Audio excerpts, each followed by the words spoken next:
ओम श्री गणेशाय नमः। ओम श्री सरस्वती नमः। जय व्यास जी महाराज। जय श्री सुखदेव जी महाराज। 5वां अध्याय। व्यास जी के अप्रितोष का कारण और नारद जी के पूर्व जन्म का वृत्तांत। सूत जी कहते हैं, हे सौनक, इस प्रकार खिंचित व्यास जी को देखकर देवऋषि नारद मुस्कुराते हुए बोले, हे महाभाग व्यासदेव, आपका शरीर और मन प्रसन्न तो है। जो कुछ आपको करना था वह सब आप कर चुके, और जो कुछ जानने योग्य था उसे आपने जान भी लिया। फिर भी आप अपने को अपूर्ण सा मान कर उदास क्यों हैं? व्यास जी बोले, हे नारद जी, आपने जो कुछ कहा वह सब सत्य है, फिर भी मुझे संतोष नहीं हो रहा। इसका कारण कृपया आप बताएं। मुझ में क्या न्यूनता रह गई है, इसे भी अपनी दिव्य दृष्टि से देखने की कृपा करें। आप सूर्य के समान तीनों लोकों में भ्रमण करते हैं। पुराण पुरुष भगवान की आपने उपासना की है, इसलिए आपसे कुछ छिपा नहीं है। नारद जी बोले, हे मुनिवर, सब कुछ करने पर भी आपने भगवान के निर्मल यश का प्रधान रूप से वर्णन नहीं किया। इसी से आपकी आत्मा में प्रीतोष नहीं है, यही आप में न्यूनता रह गई। हे मुने, महाभारत में जिस प्रकार आपने धर्म, अर्थ, काम और मोक्ष का वर्णन किया, उस प्रकार भगवान को महिमा का वर्णन आप नहीं कर सके। जिस मनुष्य की वाणी भगवान के जगत पवित्र यश का वर्णन नहीं करती, वह मनुष्य कूड़ा घर के समान है। ज्ञानी पुरुष उससे वैसे ही संपर्क नहीं रखते जैसे मानसरोवर में विहार करने वाले हंस काक तीर्थ में नहीं रमते।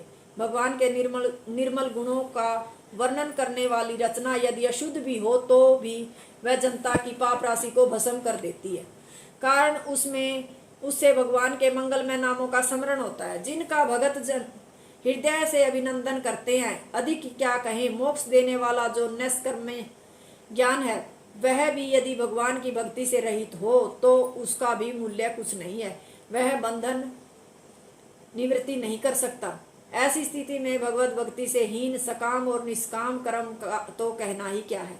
इसलिए हे महाभाग, जीवों की बंधन निवृत्ति के लिए समाधि द्वारा आप भगवान के चरित्रों का स्मरण कर उनका वर्णन करें।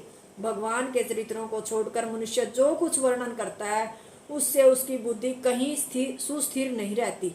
वायु के वेग से कंपित नौका के समान डगमगाती ही रहती है। जिस प्रकार मनुष्य को दुख प्रयत्न के बिना ही प्राप्त हो जाता है, उसी प्रकार विषय सुख भी प्राप्त होता है। उसके लिए प्रयत्न करना उचित नहीं। निवृत्ति मार्ग से कोई विरला ही ज्ञानी पुरुष भगवत संबंधी सुख प्राप्त कर सकता है।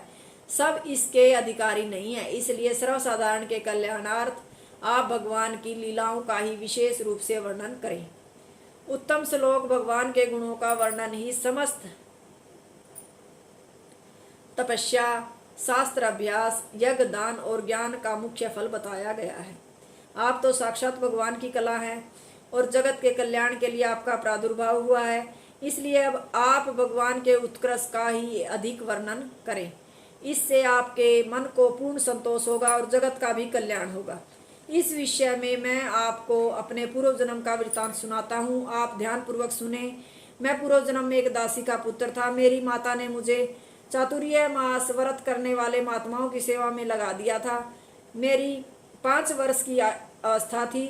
मैं और बालकों के समान खेलता कूदता नहीं था, थोड़ा बोलता था। यथा समय महात्माओं की सेवा करता था। दिन में एक बार महात्माओं का उच्छिष्ट प्रसाद ग्रहण करता था।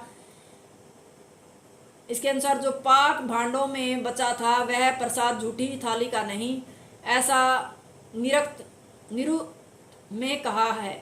झूठा देने वाले और खाने वाले दोनों कुत्ते की योनि में जाते हैं। मेरे इस व्यवहार से महात्माओं की मुझ पर कृपा हुई, जिससे मेरी भगवद धर्म में रुचि हो गई। वे महात्मा प्रतिदिन भगवान की कथा का गान किया करते थे। मैंने भी वह कथा सुनी। उससे मेरा चित्त शुद्ध हो गया और भगवान में मेरी निश्चल भक्ति हो गई। मेरे हृदय में भक्ति का प्रवाह उत्तरोत्तर उमड़ता गया। चातुर्य मास के बाद जब महात्मा लोग जानने लगे, तब उन्होंने मुझे भगवान के दिव्य ज्ञान का उपदेश दिया, जिससे मैं भगवान की माया का प्रभाव जान गया। हे व्यास जी, विशेष मैं क्या कहूँ। संसार में तीनों तापों की यही एकमात्र औषधि है कि जो कुछ कर्म करें वह सब भगवान को अर्पण करते हैं। आप तो बहुश्रुत हैं, इसलिए भगवान का यश इस प्रकार वर्णन करें जिससे विद्वानों को भी जानने की कोई वस्तु शेष न रह जाए। संसार में पीड़ित मनुष्यों की शांति के लिए भगवत चरित्र से बढ़कर दूसरा कोई साधन नहीं है। प्रथम स्कंद का 5वां अध्याय समाप्त। हरिओम तत्सत।